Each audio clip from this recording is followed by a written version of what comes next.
My old classmate got dumped again. I posted a message on Weibo that blew up. Big star.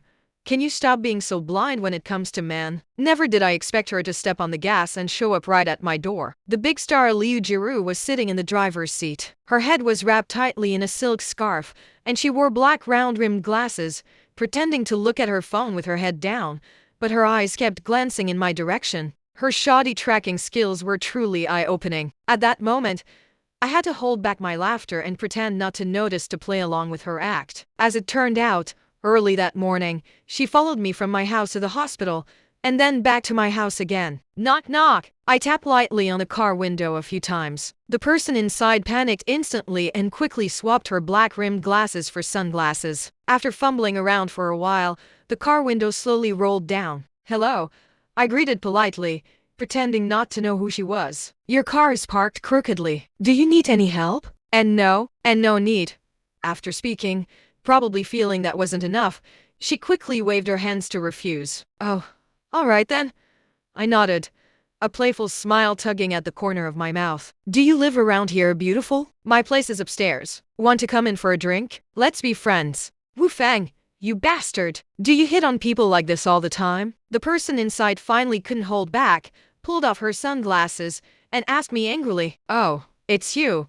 I pretended to just recognize her and quickly apologized. "Sorry, I never would have hit on you if I'd known it was you." Liu Zhirou stared at me wide-eyed and asked aggressively, "Why not? What's wrong with me?" Right. I pretended to suddenly understand. "Then do you want to come to my place for a drink?" Liu Zhirou looked me up and down sharply. "Do you often invite people up?" "What do you think?" I asked with a smile. The person inside pouted, looking a little unhappy. I didn't say anything else, not wanting to explain. Liu Zhirou gave me a fierce glare, picked up her bag from the passenger's seat, and said rudely, "Move aside. I need to open the door." I stepped back a few steps with a smile, and she opened the door and got out. At that moment, I was a little dazed. I was used to seeing Liu Zhirou in high heels and dresses, but today she was wearing canvas shoes, blue jeans, and a white t-shirt, giving me an illusion of going back in time. Back to the days when she was just a schoolgirl. "Come on, lead the way," Liu Zhirou ordered domineeringly when she saw I was still standing there dumbfounded. I nodded, suppressed the bitterness in my heart, turned around, and led the way. She and I used to be high school classmates. Maybe my reputation as the top paparazzo was so bad that no one wanted to be associated with me, so no one had uncovered our relationship to this day. It had become a secret between us. When we were filling out college applications in our third year of high school, I found out she wanted to go to Beijing, so I changed all my applications to schools in Beijing. On the first weekend of our freshman year, we made an appointment to go out for dinner. I had originally planned to confess my feelings to her that day. Unfortunately,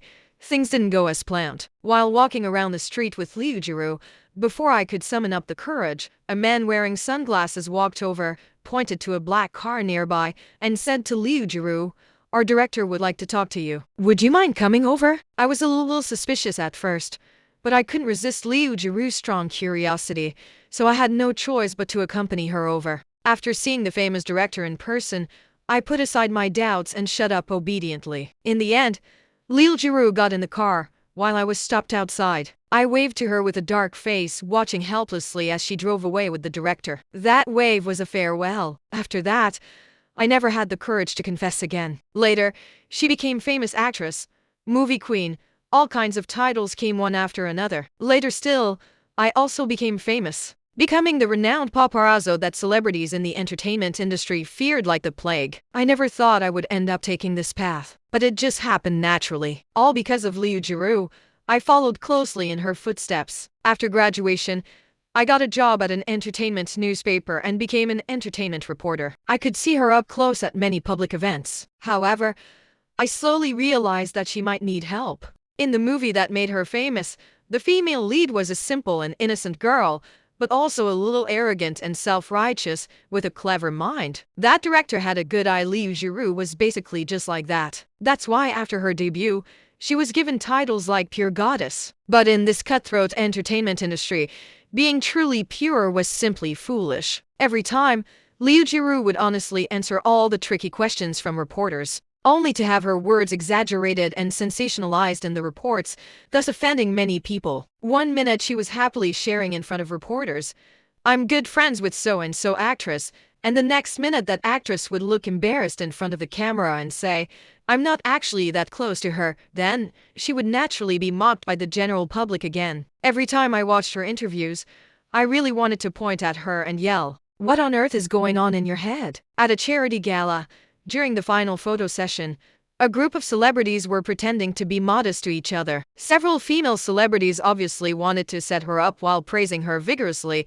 They jointly pushed her towards the C position. That silly girl, after refusing a few times and finding it useless, obediently stood in the middle. On such an occasion, there were many seniors who were more qualified and prestigious than her. That position was never hers to take. I didn't even need to think to know that in the next period of time, she would probably suffer another fierce online backlash. That night, I sat in the audience, watching her flustered on stage, and realized that apart from being angry with myself, I was completely powerless. It wasn't until the photo session ended, and one of the female celebrities followed closely behind her when the crowd dispersed, deliberately stepping on the hem of her dress and making her fall off the stage, that I couldn't help but rush forward. But by the time I rushed to the front of the stage, she was already surrounded by the crowd, and then carried away in a hurry to the hospital. I stood in the chaotic crowd, looking up fiercely at the female celebrity who had just stepped on her dress. At that moment, she was talking to the people around her with a worried look on her face, but there was still an uncontrollable smile at the corner of her mouth. The people around her were exactly the ones who had plotted against her during the photo session. I memorized their names one by one. Before long, their popularity faded due to various revelations I made. It was also from this that I switched from being an entertainment reporter to a professional paparazzo. I couldn't stand by her side to protect her, so I could only clear some obstacles in her path in such an indirect and imperceptible way. After entering the door, Liu Zhirou began to look around the room casually. It was a small one-bedroom apartment. This was the house I bought with the money I earned as a paparazzo. Although I made money, over the years, I had been attacked online, threatened, beaten, had my car smashed, and my studio broken into and ransacked. I had been through it all, and I had gradually become indifferent to the idea of life. "You can't have everything. Your kitchen is so new." Liu Zhirou's exclamation interrupted my thoughts. "I've never used it," I replied perfunctorily, sat down at the dining table, poured myself a glass of baijiu and drank it all in one gulp. I needed some alcohol to give me courage. "Sit down," I said to Liu Zhirou in a deep voice. "Whatever grievances we have, let's settle them all today." "Oh right.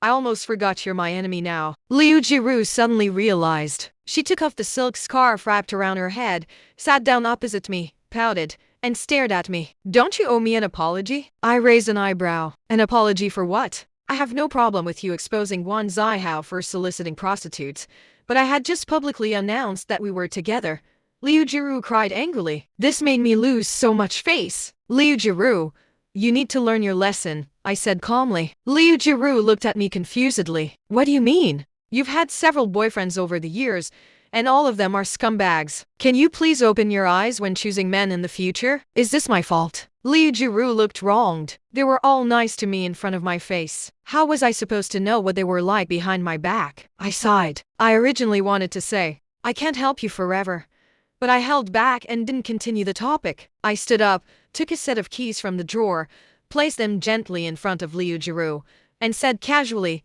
"Here are the keys to my apartment. I'm leaving them with you." Liu Zhirou looked at me suspiciously. "What do you mean?" "I'm leaving Beijing. Could you please take care of this apartment for me?" "Leaving Beijing?" Liu Zhirou frowned. "Yes. I'm tired of being a paparazzo. I don't want to do it anymore." Liu Zhirou's expression darkened. "You've been doing this for so many years. Why are you suddenly tired of it?" A faint smile tugged at the corner of my mouth. "No reason. I'm just suddenly tired. If you're tired of being a paparazzo, why not come be my agent?" She smiled at me. In the past, this offer would have made me very happy, but now, it no longer meant anything. When she saw me shake my head, the smile Liu Zhirou had forced instantly disappeared. She stared straight at me, her lips tightly pressed together. I met her gaze calmly. The atmosphere fell into an eerie silence. Liu Zhirou didn't speak, and I didn't bother to say anything either. From what I remembered, this was only the second time I had seen such a serious expression on Liu Zhirou's face. The first time was when I decided to become a paparazzo. She looked at me sorrowfully and asked, "Isn't being a proper reporter good enough? Why do you have to be a paparazzo?" And this time, it was when I decided to stop being a paparazzo. Thinking about it, it was a little ridiculous. It seemed that no matter what I did, I could never live up to her expectations. I silently drank one glass of wine after another. But after years of irregular eating and squatting to take photos, this body was already ruined and couldn't stand any more torment. After just a few drinks, my stomach started to ache faintly. I knew it was going to act up again. I cursed silently in my heart. I didn't want to lose my composure in front of Liu Zhirou, but not long ago, after learning about my illness, I had foolishly thrown away all the medicine at home, painkillers included. These days, every time a stomachache hit, I endured it silently, like a masochist. The pain in my stomach gradually intensified, and cold sweat broke out on my forehead. I clenched my fists to endure it, and struggled to urge Liu Zhirou to leave. "You should go back. I want to rest." When I spoke, I realized my voice was already trembling. Liu Zhirou obviously noticed something was wrong. "What's wrong with you?" "Nothing," I replied in a low voice. After speaking, I really didn't have the energy to care about her anymore. I stood up while pressing hard on my stomach, stumbled to the sofa, and lay down weakly, curled up in a ball. These days, during moments like this, I spend them alone on a sofa like this. Liu Zhirou ran over, squatted down beside the sofa, and looked at me anxiously. "What's really wrong with you?" After speaking, she touched my forehead with her hand and muttered nervously to herself, "No fever, stomachache." I had no choice but to answer, "It's okay. It will pass in a while." Liu Zhirou sighed, softened her tone, and asked, "Where do you keep your medicine?" "I'll get it for you. I don't have any medicine. It will stop hurting soon. Wait here. I'll go buy some medicine." Before I could finish speaking, Liu Zhirou interrupted me a little angrily, stood up, grabbed the keys I had just put on the table, and quickly walked out the door. This decisive and neat side of her was really rare. When Liu Zhirou walked in with a bag of medicine, I was a little dazed from the pain, but I still forced myself to open my eyes and watched her rush to boil water, then mix a glass of warm water, and bring the medicine and warm water to me. I popped the medicine into my mouth in one go, took the glass with trembling hands, and swallowed it down with the warm water. As for what kind of medicine it was, I didn't look or ask. Even if she had handed me poison, I thought I would have swallowed it without hesitation at that moment. "Lie down." Liu Zhirou stood up to help me. I obediently leaned on her hand and lay down on the sofa again. Liu Zhirou took a blanket from the side and covered me with it, then squatted down beside the sofa again to look at me. "Feeling better?" she asked softly while wiping the sweat off my forehead with a tissue. "Better," I replied weakly. "Is this why you went to the hospital today?" Liu Zhirou's expression was full of worry. "Yes." "Is it serious?" "It's okay. Just a normal stomachache." "Then why do you suddenly want to leave Beijing?" "I'm tired. Can you let me rest?" I forced a weak smile. Liu Zhirou's eyes darkened, and she nodded reluctantly. "Sleep. I'll stay with you.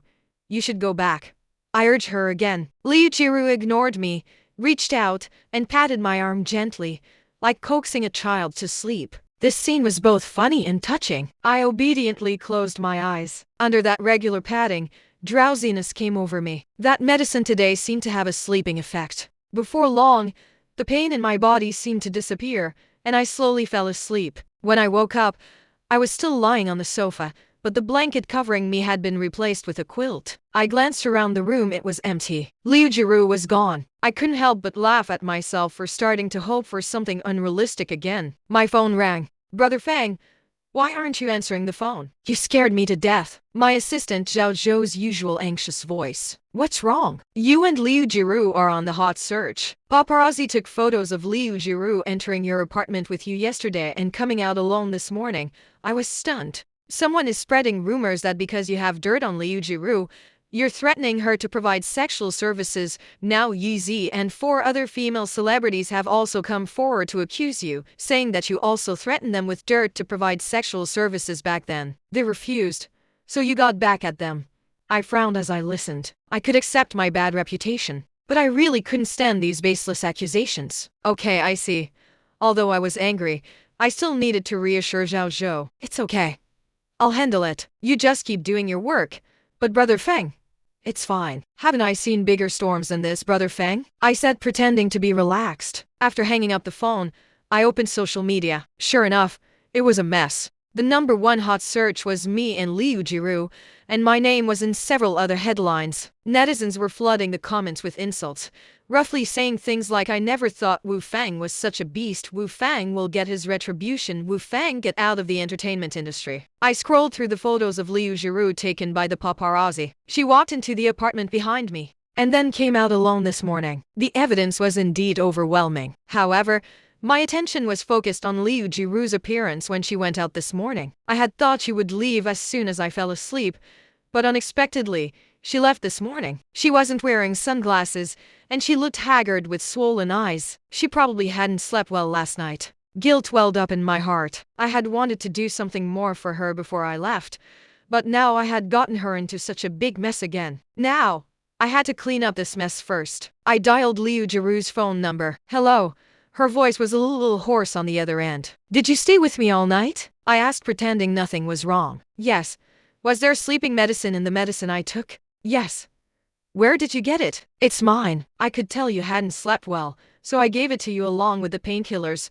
I didn't ask any more questions." Something felt off. This wasn't the usual Liu Zhirou. Her tone was too calm to the point of being cold. She must be angry about the hot search, or maybe about the accusations from those female celebrities. "I'm sorry."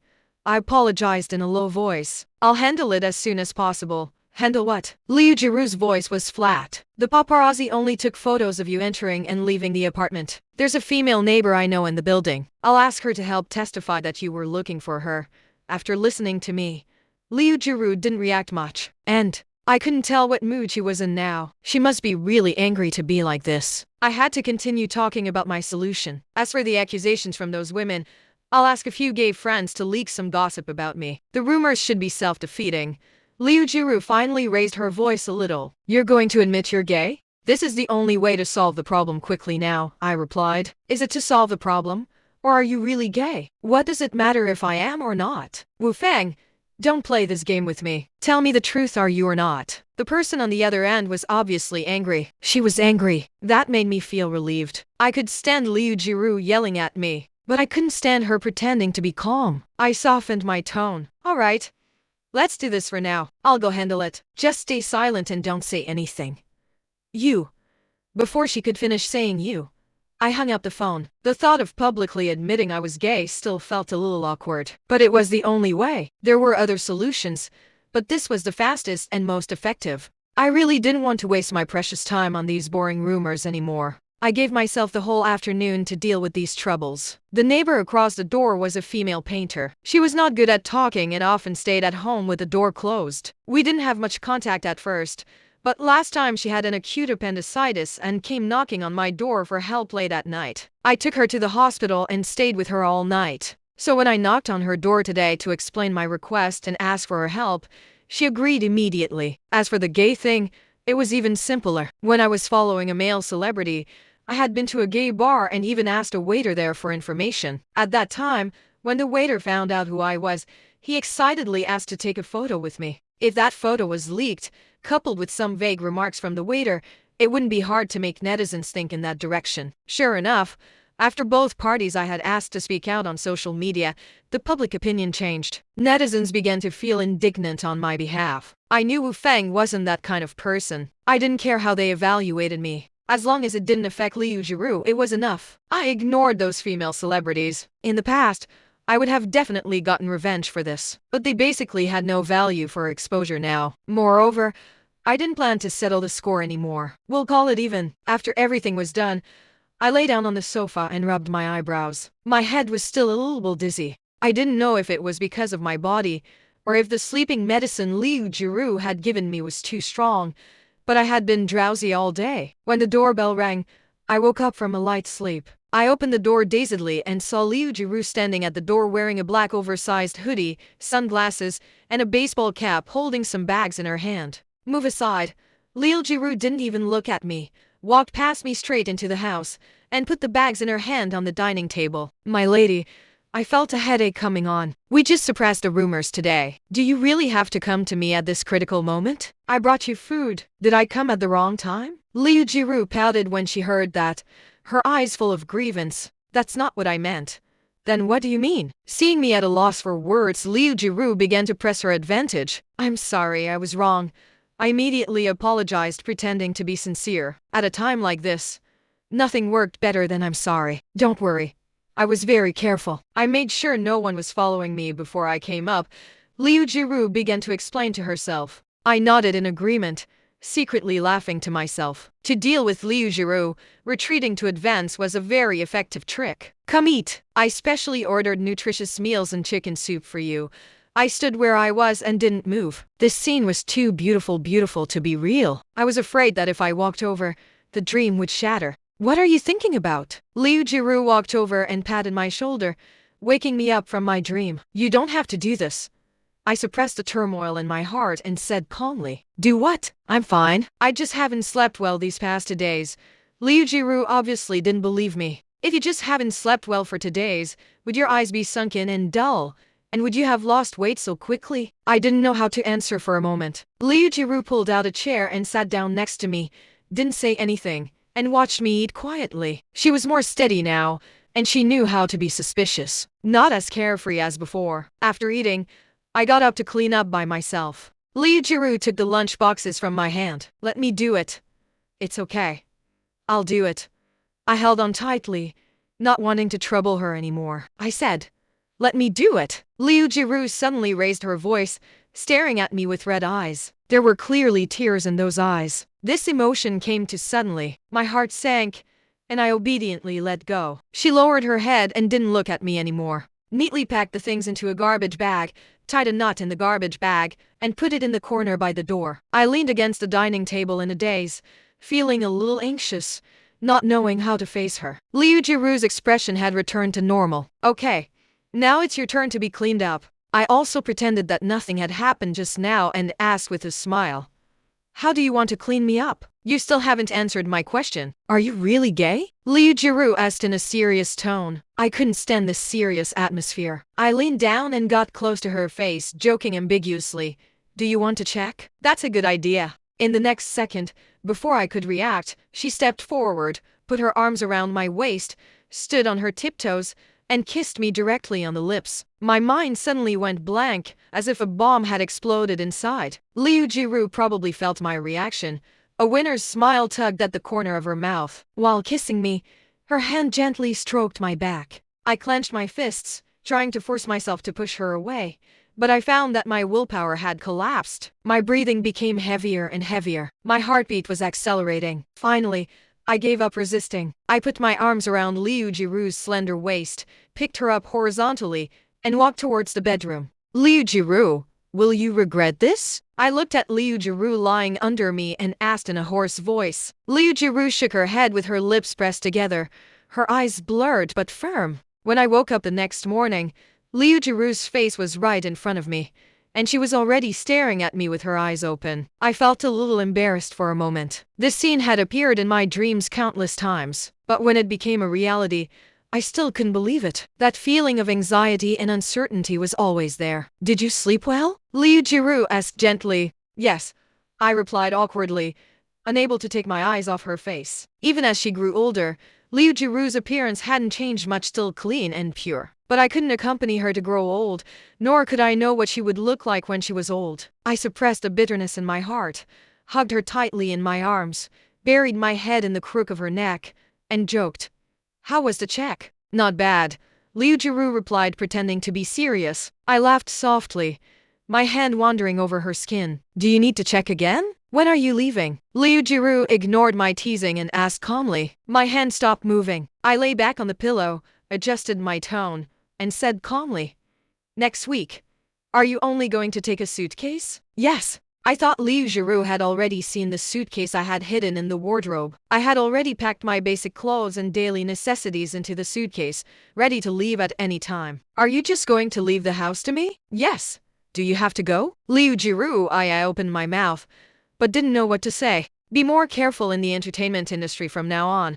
I could only express my worries. What about your studio? Liu Zhirou ignored me and continued to ask like an interrogator. I gave it to Lao Li. What about me? Liu Zhirou stared at me sharply. Are you really willing to leave me like this and ignore me? I was left speechless. I really wanted to say to her, I'm not willing, but I couldn't say it. I'm sorry. I reached out to stroke her face and said in a hoarse voice. Liu Zhirou's eyes turned red, and with a stubborn look on her face, she pulled my hand to her mouth, opened her mouth, and bit my index finger. She bit hard while staring at me fiercely, to show her anger. I clenched my teeth to endure the pain, not making a sound no matter how hard she bit. If this could make her feel better, then so be it. In the end, Liu Zhirou got up, put on her clothes, and left angrily. Before leaving, she said coldly, once you leave, don't even think about coming back.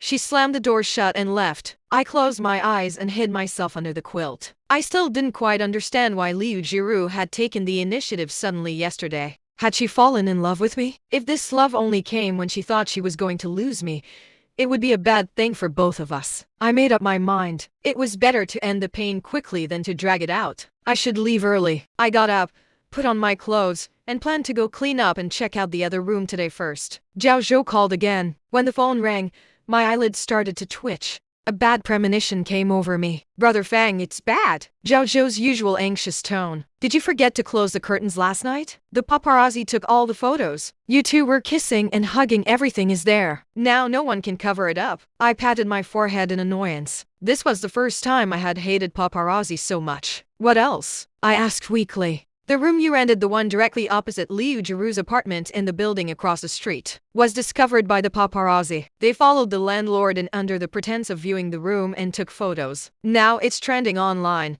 I closed my eyes in despair and held my breath for a few seconds. I could bear all the other candid photos and revelations. But if this room was exposed, it would be like walking naked down the street in public. The walls inside were covered with photos of Liu Zhirou. The long focus camera by the window was directly facing Liu Zhirou's room across the street. Many nights, I spent in that room, turning off the lights, silently watching Liu Zhirou in the camera. In the eyes of others, this behavior must have looked exactly like a pervert. I collapsed to the ground, feeling a sense of powerlessness. Brother Feng? Zhao Zhou called me hesitantly on the other end. I'm fine, Brother Feng.